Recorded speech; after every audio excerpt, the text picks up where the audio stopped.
We're on the Health Watch with Dr. Syed Hussain from Trinity Health of New England. We're, of course, talking so much about RSV these days, respiratory syncytial virus, that we're getting more and more questions. We're also getting more and more misconceptions about who is more at risk versus less at risk versus how prevalent is it. Let's try to go over some of those. First and foremost, thank you for joining us again, Doctor. Yes, RSV.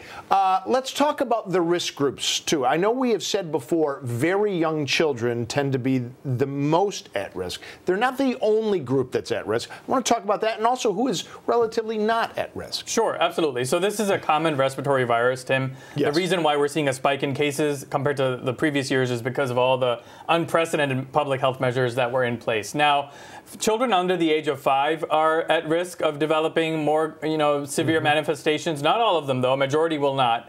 And then those that are above the age of 65, immunocompromised, transplant recipients, on cancer therapy, on immunosuppressant medication, people who have multiple underlying medical problems are higher risk for developing complications from RSV. In fact, data points that there are about over 13,000 deaths annually in a normal year in the age group of 65 and above from RSV. That being said, there are huge swaths of the population who are relatively not at risk because this is so widely spread. Absolutely. Now, per the CDC, actually all children under the age of 2 will have, at some point before they turn 2, gotten RSV infection. Say that again.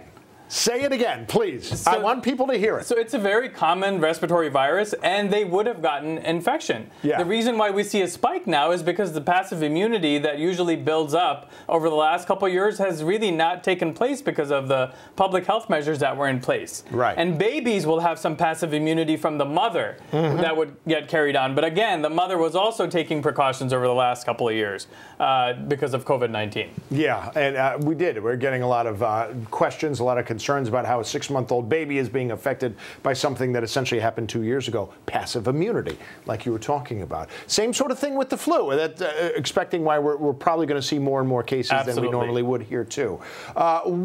Just how much of a burden are we seeing here in Connecticut? Connecticut Children's was saying they're at or past capacity. Are we seeing that all across the country, or does it vary from place to place? We are, Tim. And what is concerning is that some states now, last week when we were discussing flu, we had Georgia and Texas that showed high flu census. Now we have neighboring New York that is under high. So it's a matter of time before other states catch up, which means we're dealing with RSV, but we're dealing with a potential flu spike as well as a COVID-19 surge. But nothing to panic about. We know what the tools are that work, including being up to date with vaccinations. And I wanted to ask, people are saying, what should we do about Halloween? I'm guessing because it was outdoors, and if that was enough to try to dispel the coronavirus, which was incredibly contagious, that might be good enough to not worry too much with regards to the flu and RSV with kids and on trick-or-treating? Yeah, outdoors is definitely better than indoors, being in a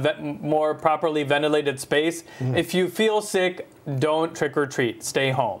Yeah. And, of course, be up to date with your vaccinations. And there you go. Dr. Hussain, I know we have talked about RSV and the flu, I think, at least 5 straight weeks. We're going to be talking about it a lot because a lot of questions people need answered, a lot of misconceptions they need cleared up. That's why you're here. Thank you so much for joining us again, Doctor. Thanks for having me. Dr. Syed Hussain from Trinity Health of New England. Remember, he's here at this time every Wednesday to answer all of your questions. So send them in if you want them as well.